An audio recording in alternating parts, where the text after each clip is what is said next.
Hello साथियों, नमस्कार। Welcome to जीचल्स। मैं हूं वरुण। लास्ट 1 वीक से वीडियो नहीं आई, इसके लिए माफ़ी। उम्मीद करते हैं कि अब आगे वीडियो रेगुलर रहेंगी।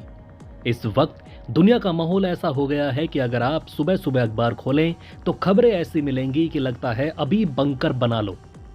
और यूरोप में तो ये काम शुरू भी हो गया है। हाल ही में नाटो और रूस के बीच तल्खी इतनी बढ़ गई कि अब लगता है कि यह मामला सिर्फ बयानबाजी तक नहीं रुकेगा। कई मीडिया रिपोर्ट्स के अनुसार ये साफ हो रहा है कि इस बार नाटो रूस पर हमला करने की योजना बना रहा है। साथ ही नाटो के एक सैन्य अधिकारी ने खुलेआम चेतावनी दी है कि युद्ध के लिए तैयार रहो।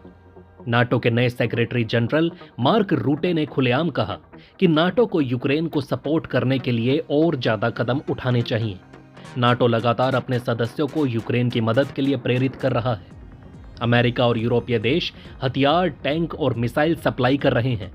न्यूज में आप सभी ने देखा होगा, अमेरिका ने अपने 2 B-52 बॉम्बर्स को बाल्टिक सागर के ऊपर उड़ाया और ये उड़ान रूस की नाक के नीचे से हुई। ये कोई फ्लाइट शो नहीं था, बल्कि सीधा संदेश था कि हम तैयार हैं। अब रूस कोई दूध का धुला तो है नहीं। उसने भी एक experimental intermediate range ballistic missile Ukraine की सैन्य साइट पर लॉन्च कर दी है। ये मिसाइल यूक्रेन को डराने के लिए नहीं, बल्कि नाटो को ट्रेलर दिखाने के लिए थी। नाटो के टॉप मिलिट्री अफसर एडमिरल रॉब बाउर ने बिजनेस लीडर से साफ साफ कह दिया है कि भाई युद्ध के लिए तैयार हो जाओ।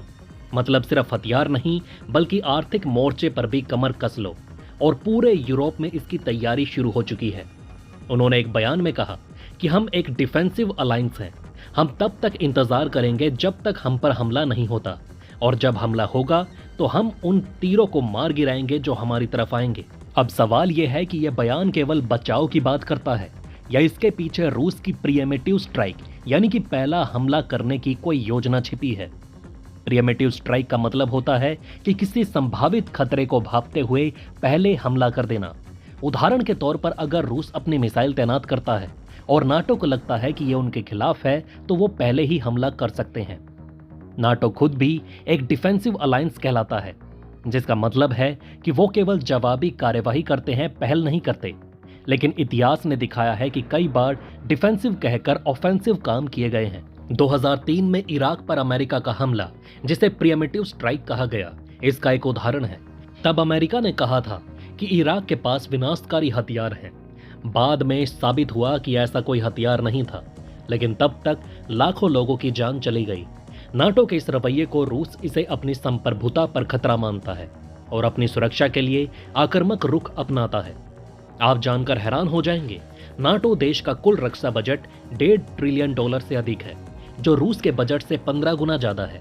लेकिन रूस के पास हाइपरसोनिक मिसाइलें हैं जो नाटो के किसी भी डिफेंस सिस्टम को चकमा दे सकती हैं।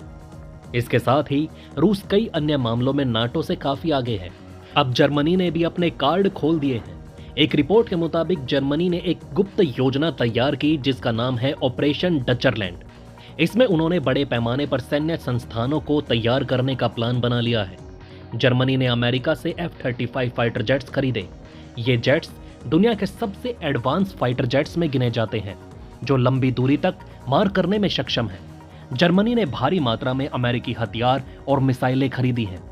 इससे यह साफ है कि वो रूस के किसी भी हमले का मुंह तोड़ जवाब देने के लिए तैयार है। 1940 के दशक में जर्मनी ने अपने आक्रामक हमले रणनीति से पूरे यूरोप को हिला दिया था, लेकिन आज वही जर्मनी खुद को रूस से बचाने के लिए अमेरिका पर निर्भर है। कई यूरोपीय देश जैसे पोलैंड और रोमानिया ने अपने रक्षा उपकरणों का अंबार लगाना शुरू कर दिया है। ये देश न सिर्फ हथियार खरीद रहे हैं, बल्कि अपनी सीमाओं पर पूरी फौजी तैयारियां कर रहे हैं। पोलैंड ने अपनी पूर्वी सीमा पर इजराइल के iron dome missile defence system तैनात कर दिए हैं। ये बात बिल्कुल सच है कि यूक्रेन के बाद रूस का नेक्स्ट टारगेट नाटो देश पोलैंड हो सकता है। इसी कारण पोलैंड में जोर शोर से युद्ध की तैयारियां चल रही हैं। पोलैंड पर हमला होने का मतलब है कि पूरे नाटो देश पोलैंड की रक्षा में कूद पड़ेंगे और वर्ल्ड वॉर 3 शुरू हो जाएगा। रूस से संभावित टैंक हमलों को रोकने के लिए पोलैंड ने एंटी टैंक खाइयां खोदनी शुरू कर दी हैं। ये खाइयां टैंकों की गति को रोकने और जमीनी हमलों को कमजोर करने के लिए बनाई जाती हैं।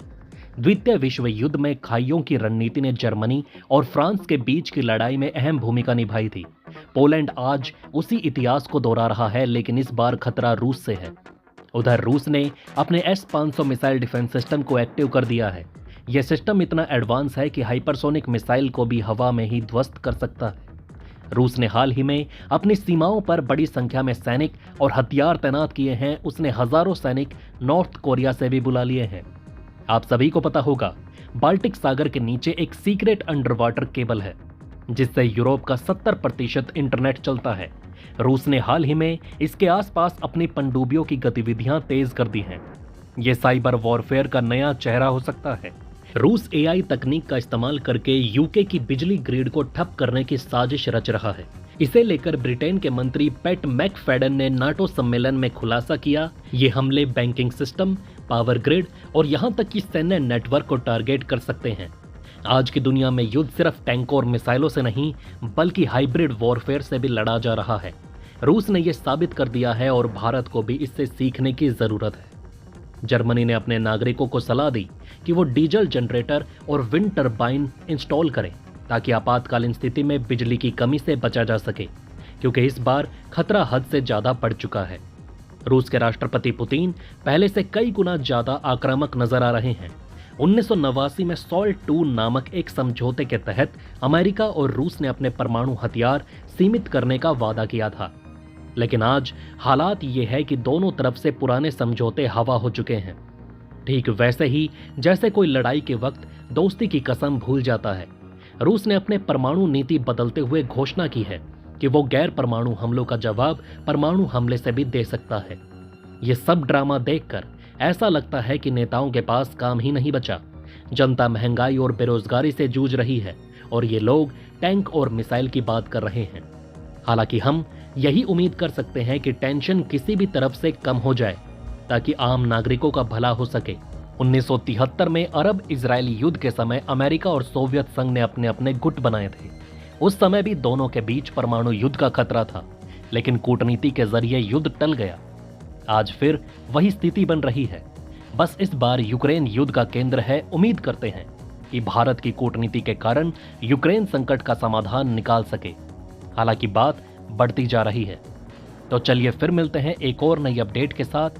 वीडियो को लाइक करके चैनल को सब्सक्राइब जरूर कर लें। धन्यवाद।